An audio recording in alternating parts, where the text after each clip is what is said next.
Ganda naman pala ng ano, Lex Hotel. Nice. Nasa akin yung mga ID. Akin na. Kasi naging palabok na rin yung... Tsaka palabo. Okay na sa akin yan.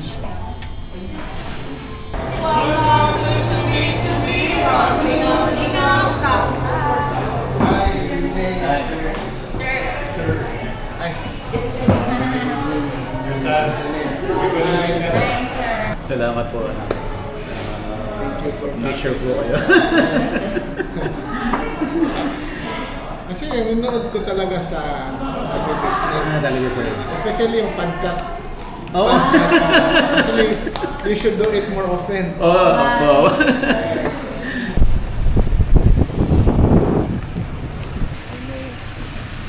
Welcome. Kuya ko pala si Sir Buddy. Bali po. Agribusiness. Palagi ako makakita sa mga YouTube mo. Nandun din kayo sir? So, andito na po tayo sa Cebu. Dito po yan sa Buloan, Cebu. At kasama natin si Sir Stan Tanchan, sir. At saka si Sir Jun. Oh, yeah. Ayan, magkapatid po sila. At saka si Sir Neil. Sir Neil, kayo po ang Manager po dito. manager. Sir Stan po ang owner. Ito yung pinakamalaki na shrimp farm. This is our hatchery. So nandito ho tayo sa hatchery. So itong buong series, marami ho tayong pupuntahan na iba-ibang locations. So pupunta po tayo sa ating broodstock facility. Ayan. Gusto mo bang matuto ng agribusiness, crops, livestock and poultry, aquaculture, at ma-inspire sa mga success stories? Agribusiness How It Works! As a YouTube channel, Agribusiness features entrepreneurs, farmers, organizations, OFWs, investors. However, beyond our usual content and official endorsements, Agribusiness does not engage in other business dealings with them. While our viewers and featured individuals and entities may choose to pursue business deals with each other on their own, we encourage them to be cautious in doing so. Pag sinabing broodstock, ito po yung Dito po tayo nagpapaitlog po. papaitlog. Opo. So bali yung ating broodstock po ay imported. Galing pa po sa Hawaii o sa Thailand. Depende sa klase ng strain na gusto nating i-produce. So yung vanimi po, iba-ibang strain din, sir. Yes po. Meron po kasing, depende po kasi kung ano yung objective mo sa farm. Kasi yung generally, tatlong klase po yung broodstock. Merong fast growth, yung pinakamabilis, tapos yung balance, at saka yung resistant. Basically po, pag sinasabi mong fast growth, medyo mahina po yun sa sakit. O ang bilis niyang lumaki.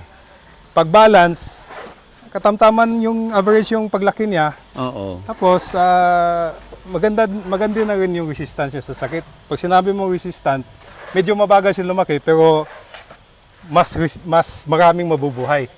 So, kung yung farm mo medyo alanganin, dito ka po sa resistant. Pero pag maganda talaga yung farm mo na maibigay mo lahat, dito ka sa fast growth. So, pag medyo nasa average yung farm mo, dito ka sa balance.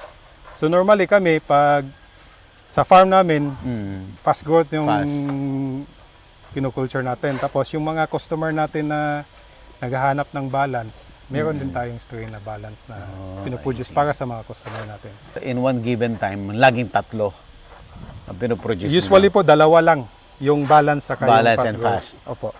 Sir Stan, kayo po yung isa sa mga nauna nung legal na ang vanimi sa Pilipinas.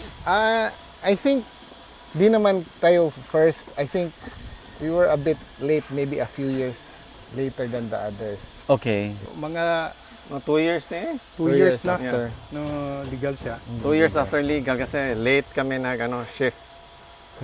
Oo. 2 years is late. Very late.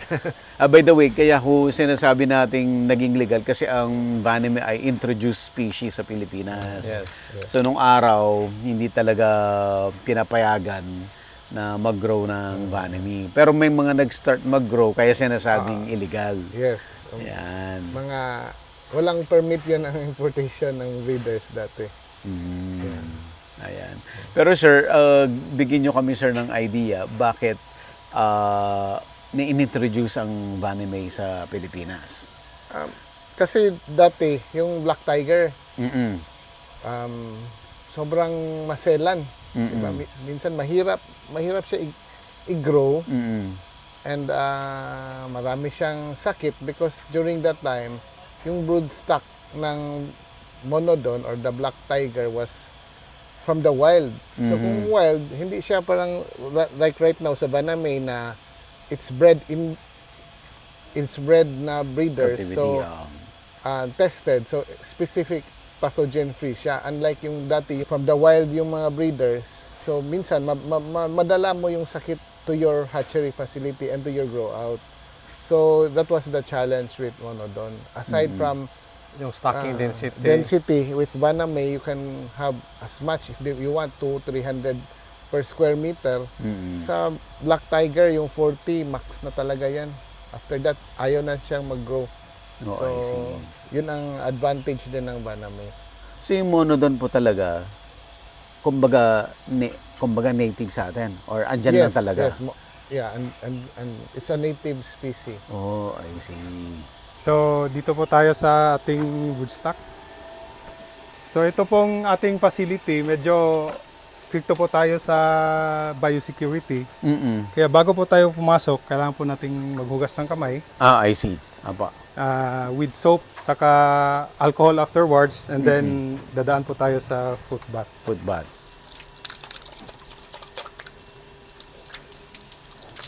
So, importante po yung paghugas kasi pag diretso po tayo naglalagay lang ng alcohol, yung Yes, sir. mga oil sa kamay natin, May magpo-protect yun tumitikit. dun sa, hindi po, nagpo-protect yun dun sa mga pathogen na hindi siya matamaan ng alcohol. Kailangan tanggalin natin yung any fat oil. So, kailangan bare na yung skin mo bago ka maglagay ng alcohol para effective yung biosecurity po natin. Oh, I see. Oops.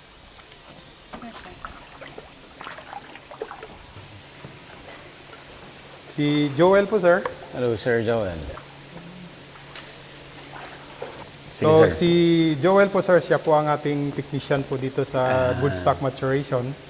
Si Joel, apa. So, siya po yung nagsusupervise po dito sa lahat ng mga gawain.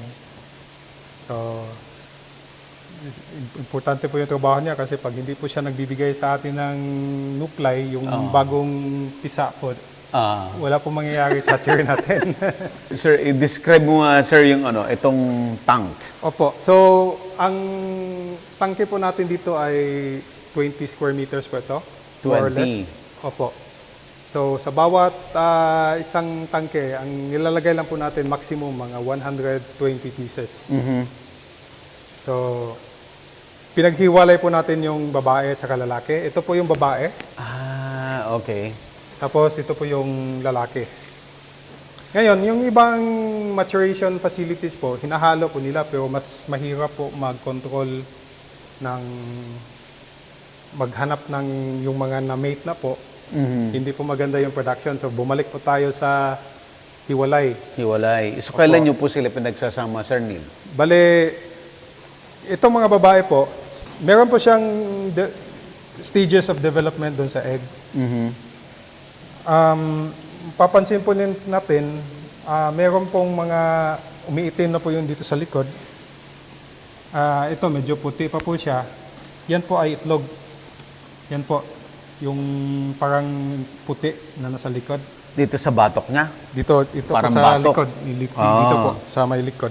So kung ito po, ayan, kikita niyo po, yung grayish na kulay, may pagka-green, ito po yan. So, pipiliin po nila yan. Kasi pag wala pong itlog, tapos ilalagay natin sa lalaki, wala pong Wala mangyayari. rin. Oo.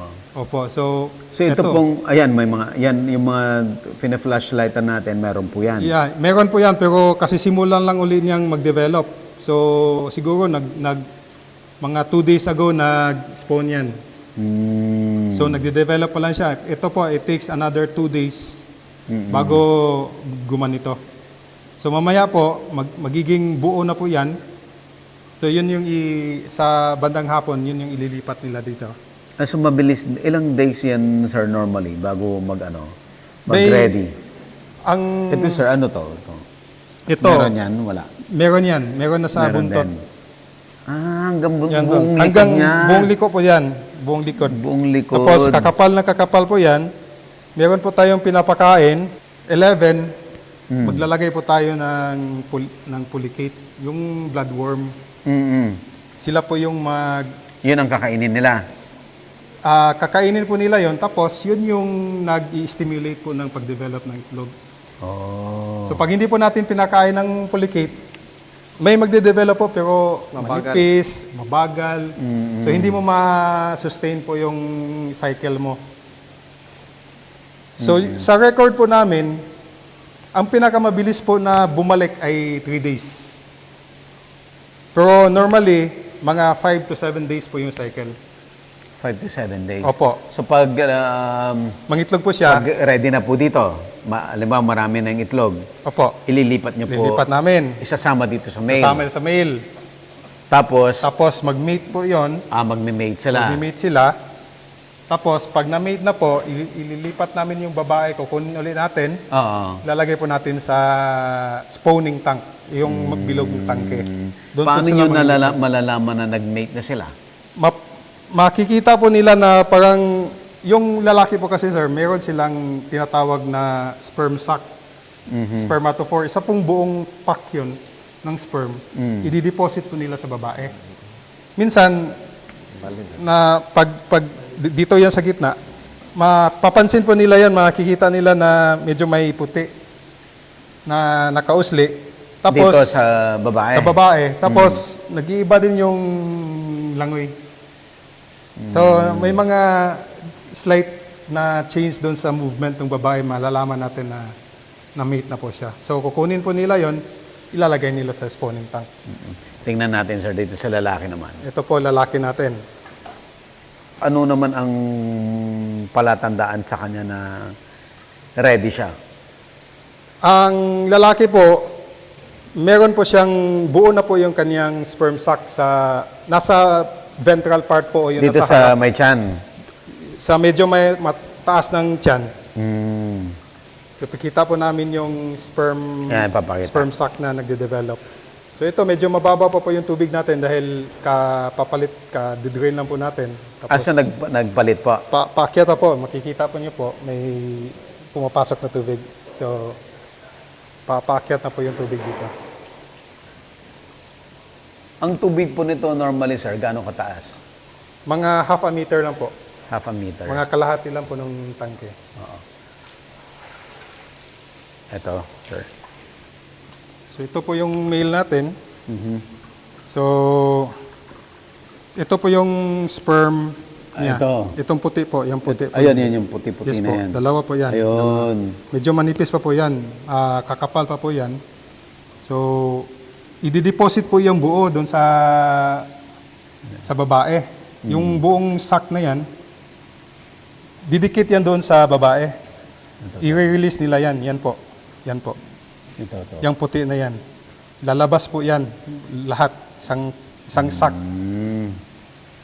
So, yan ang didikit doon sa katawan ng babae. doon sa katawan ng babae. Dito din po sa gitna. Yung parang reproductive organ nila sa gitna. Doon po didikit. So, minsan, pag bago pa lang yung bago pa lang na lalaki, hindi marunong, kung saan-saan dumidikit po yung... Tapos marami pong makikita dyan sa baba na na mga Nalaglag. sperm sac na lalaglag, hindi dumidikit. Ilang lalaki ho ito, sir? Ito dito, nilagay namin 120 po ito.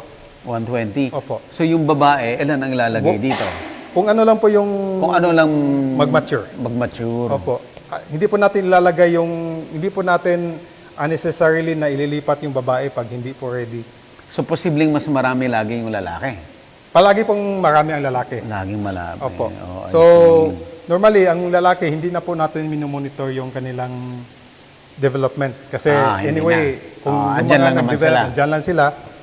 Pag lagyan natin ng babae, kung sino yung mature, siya yung mag-mate dun sa babae. Okay. So dati, ang gusto natin ay konti lang yung lalaki kasi ililipatan natin. Pero yung maturity din po, medyo parang sabay lang din po eh. Pag mabilis mag-mature yung babae, tapos hindi nag-mature yung lalaki, hindi rin sila ma-mate. So mababa yung mating percentage natin pag konti lang yung lalaki. So para gusto natin na mataas palagi yung mating percentage, dapat equal ang number ng dalawa.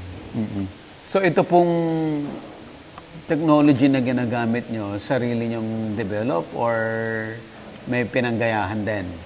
Sa simula yata, Jun, Sir Jun. Sir Jun ang mas sanay nito eh. Siya yung simula.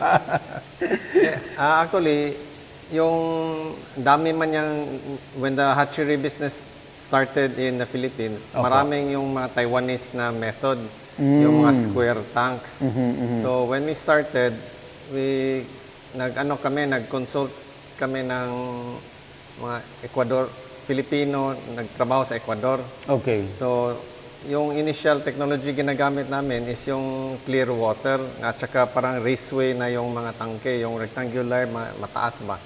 Compared to the traditional Taiwanese square and very deep tanks. So, kasi yung raceway type is madaling malinis kasi ma-access mo lahat ng area. Compared to a square na malaki, tag 50 tons, mahirap i-manage. Dati, yung mga design ng mga hatcheries is yung mga 50 ton, 30 ton tanks na talagang malalim, tag 2 meters. Yeah, sobrang laki din. So ito po, evolution na ito, sir. Kayo nang nag-adjust. Yeah, nag-improve tayo. Actually, yung mostly, yung mga bagong hatcheries is parang raceway na yung mga yung design. Dito naman sa sir, sa broodstock na dumadating, kahit sabihin mo na parehong source ng pinagkunan natin, may swerte pa rin. Swertihan pa rin kasi minsan makakakuha kami ng batch na tamad yung lalaki. Parang meron po talagang gano'n na parang hindi sila nang hahabol ng babae. So, minsan, kaya nag-uusap kami ni Joel after mga 2 weeks na dating, kumusta ang lalaki natin? Okay, lalaki natin ngayon. Mabilis na humabol. So sir, pag dumating yung broodstock, matured na sila? Malapit na po silang mag-mature, pero depende po sa strain. Pag galing po ng Hawaii, wala pa talaga bagito lahat. Kumbaga, kung makikita mo, nagsisimula pa lang mag-mature. Okay. Yung galing sa Thailand, pagdating, ready to spawn na, yung kapal na ng itlog. Mga itlog na sa loob ng tangke pagdating. So, depende po sa kung saan galing o anong supplier po ng broodstock. Minsan, yung mas maganda nga din yung galing sa Thailand dahil malapit lang, wala kaming mortality pagdating. Yung galing sa Hawaii, minsan bumabiyahe siya ng mas more than matagal. 2 days. Bago makarating. Bago makarating. May mortalities talaga kami. Pero either Thailand or Hawaii, parehas po yan na may fast, may mid. Yes po. Ganun po ba, yes sir? po. Pareho po silang i-specify mo dun sa supplier kung anong line gusto mo. Anong line na gusto mo. So, basically, ganito lang po sila. Ang activity, morning, maglilinis, tapos magpapakain. Paano inaano to? Paano mini-maintain? Anong maintenance dito? Ano lang po, sir? Every few days, kailangan i-scrub natin yung tangke. Dahil anything na underwater na container, talagang may magde-develop na lumot or mga film. Biofilm. Lalo na dito, nutrient-rich tayo. May mga feed. So, may mga bacterial film talaga na magde-develop Didikit. sa side. So, i-scrub po natin yon. Tapos, papalit po tayo ng tubig. Tubig. Yung mga uneaten feed, isa-suck out mo natin yan, tanggalin talaga lahat para palaging fresh yung at saka malinis yung tangke natin. How often po na naglilinis ng tangke? Everyday po. Everyday? Everyday po. So everyday palit tubig po? Morning and evening, papalit tayo ng tubig. Umaga sa gabi. Okay. Tapos pag nagpalit ka po, ilang percent yung, 'di ba, half meter yung tubig mo? Opo. Ilang percent ang tatanggalin mo? Normally, mga kalahati po yung tatanggalin natin. Tapos, magpo-flow through pa tayo niyan. Kumbaga, i-maintain yung depth na yon. Tapos, nagpapapasok ka ng tubig, mayroon ding lalabas. Then later on, iakyat mo siya uli. So, everyday, mga more than 100% po yung palit natin. Wow. At lahat po ng tubig, saan nanggagaling po ito? Galing po sa, pupuntahan po natin yung reservoir natin na Yung reservoir. tinitreat po natin na So, tubig dagat. kinoculture muna yon. Hindi po. Gina-filter lang. Pinafilter na po natin. Pinifilter. Oh. Opo. From dagat, punta sa reservoir, ipifilter. And then, Then, may mga processes pa rin po na sinisiguro natin na Malinis. wala pong bacteria yung tubig. Bago ipapasok. Bago po dito. natin daldarin dito. Yeah, at saka yung tubig is gina-maintain natin at 27 or 28 degrees to. May chiller. So, dumadaan po sa chiller yung tubig So natin. medyo malamig, sir. Yes po. Medyo malamig. Pag mga December, halos wala na kaming gamit ng chiller, konti na lang. Pero pag mga summer, full din yung use ng chiller. Mainit yung tubig. So yun po yung requirement. Mas sa temperature po, mas maselan po yung lalaki. Mas maselan yung lalaki. Sa temperature, opo. Parang wala silang gana pag hindi optimum yung temperature. Hindi sila nangahabol, parang tamad. Tamad. Tinatamad. Tinatamad. Tapos po yung importante po yung aerator. Yes po. Kailangan po may supply po tayo ng hangin para masiguro po natin na optimum po yung oxygen dito sa tubig. So, wala pong tigil yung aeration natin. Bakit po yung aerator nandito lang sa gilid? Wala po sa gitna. Ano po yan? Para po hindi po maistorbo yung space sa gitna. Okay. Kasi pag medyo disturb sila, parang either hindi sila hahabol or hindi sila masyadong active dun sa reproduction. I Pag see. disturb. May mga may mga ginagawa po nga kamo sa light para Pati ilaw. pati ilaw po, may mga stimulating effect po kung gaano kalakas yung ilaw, anong timing ng ilaw. Meron pong may effect po dito sa mating. So dito po ngayon, walang nakahalo ngayon na babae? Wala pa po. Wala. No? Mamayang hapon pa po sila Mamayang maglalagay. hapon. So, So every day, maglalagay? yes po. Every day. Tapos ilang oras siya dito bago tanggalin ulit? Yung pinakamabilis, mga 10 minutes tapos na. Okay. Yung pinakamabagal, 10 hours. Dahil baguhan or Nasa sir, yun nga nasa swerte din. Kailangan hanapin mo yung yung gusto ng broodstock. Hindi every batch pareho. I So see. every batch na pinag-aaralan talaga namin. Hindi yung kung ano yung ginawa mo dati, yung pa rin ang gagawin mo, hindi. Mag-iba talaga. Hahanapin mo yung kumbaga yung sweet spot na environment nung mo. ng Sir, pag broodstock. dumating yung Pero sa broodstock, Thailand lang yun. Sa Thailand. Yung sa Thailand na Thailand lang. Pero galing sa Hawaii, walang masyadong wala siyang, pareho lang siya palagi. okay. Bakit kaya yun ganun, Sir Jun? Maybe I think sa genetic selection. Genetic nila. selection Genetics nila. na. So yung broodstock na dumating, normally pag dumarating siya, anong edad ng broodstock? Normally mga 5 months na po 'yun. 5 months. Opo.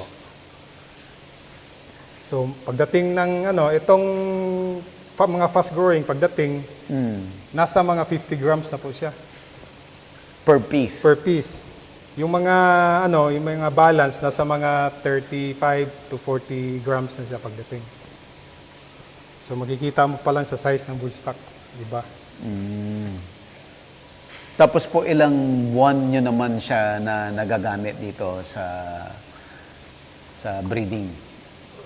More or less mga 4 months po. 4 months? Opo. Magpapalit na po tayo uli. Bago na naman. Bago na Parating na naman naman batch. ako ng bagong batch. Opo, mag-aaral na naman po tayo uli. Adjust na naman. Adjust na naman. Anong gagawin niyo po doon sa natapos na yung ikakal ba tawag doon, sir? Hindi. Oh, ikakal. Kakal po. Anong gagawin sa ikakal natin? Meron po kaming customer, yung kapatid po niya, palaging naghahanap nung Yung malalaki. malalaki. Restaurant din po ba, Oh, sir? pang restaurant. Okay, sir. So walang sayang? Wala pong sayang. So dito po, basically, ganito lang po ang operation dito sa broodstock.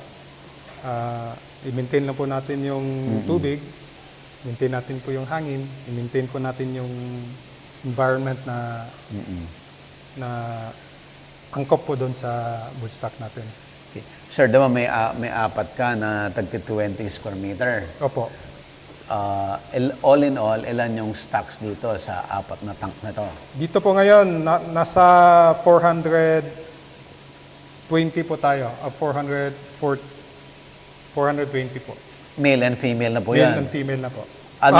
Both na po yan. Both so, na yan. mga 110 yung female, 110 din yun. 210, 210.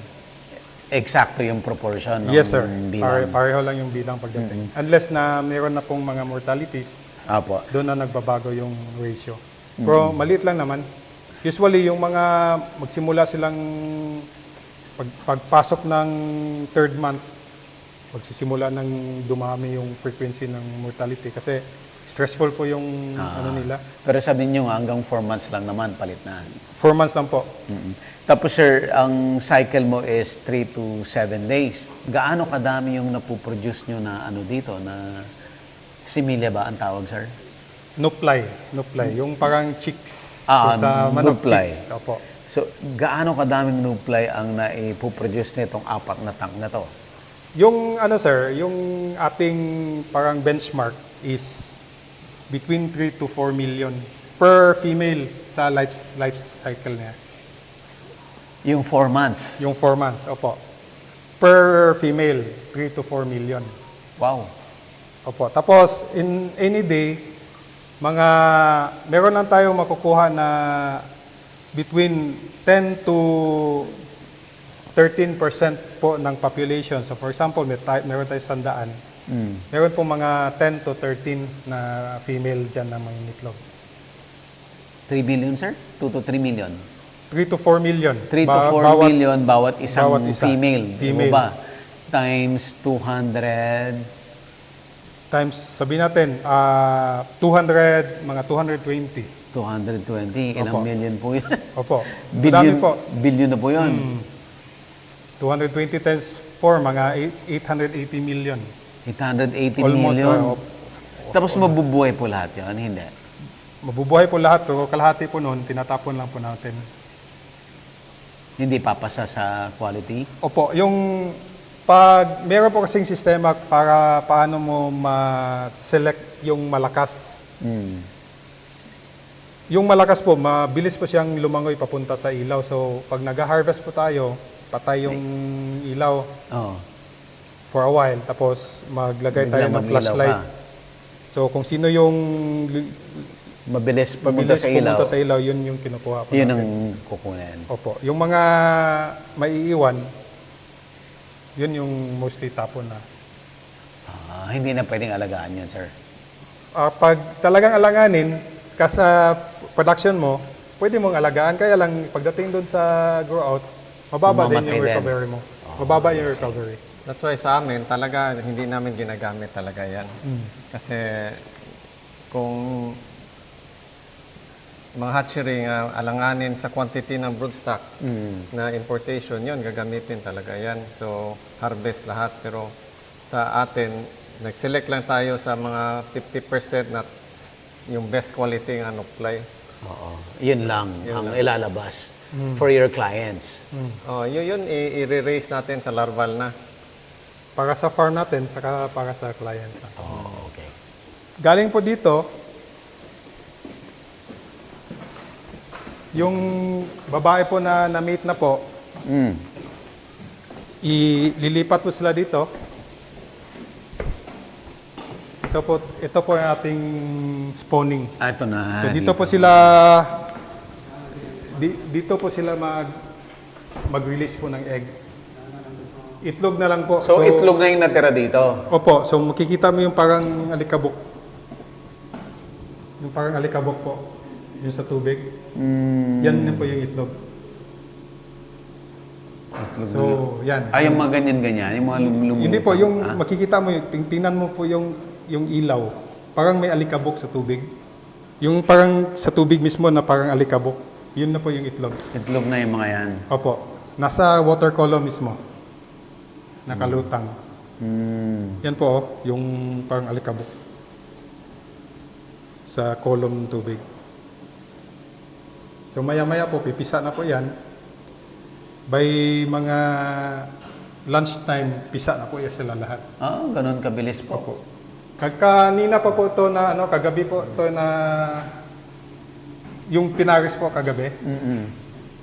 So, pagkatapos po mo spawn, early morning po, tapos na po yung magbuga ng itlog. Ililipat na, binabalik na po yung babae doon, yung matitira dito, yung itlog na lang. Tapos, hinihintay po natin na mapisa. Pag napisa na po siya, ililipat po natin siya ng tangke. Para doon na po siya maghintay, parang ipapamature po natin until the next day. Yun na saka natin ilagay dun sa hatchery na sa larval tanks.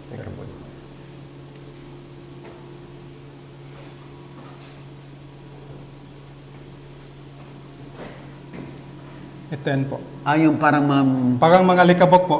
yung mga maliliit na dot. Yes, sir. Yan na. Ah, okay. Itlog na yan. Ito po ay pisa na po.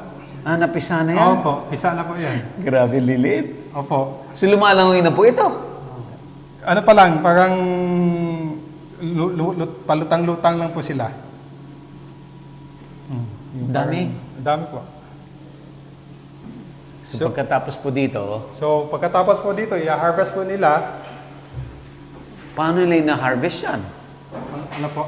Paano yung na-harvest? Ang liliit. May net po tayong ginamit yung na pinong-pino na net. Nakukuha ng net. Opo, opo. Ito po yung pang-harvest po natin. So, Ito yung net. Ito yung net, pinong-pino. So, papasok yung tubig dito, lalabas lang yung tubig dito, maiiwan sa loob yung ano. So, simple lang po, kami lang gumagawa ng ng ito.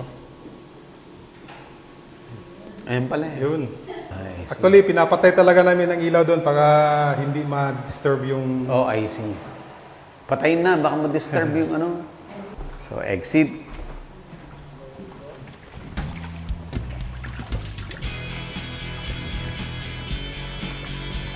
Agribusiness, how it works. Instruct, inspire, succeed.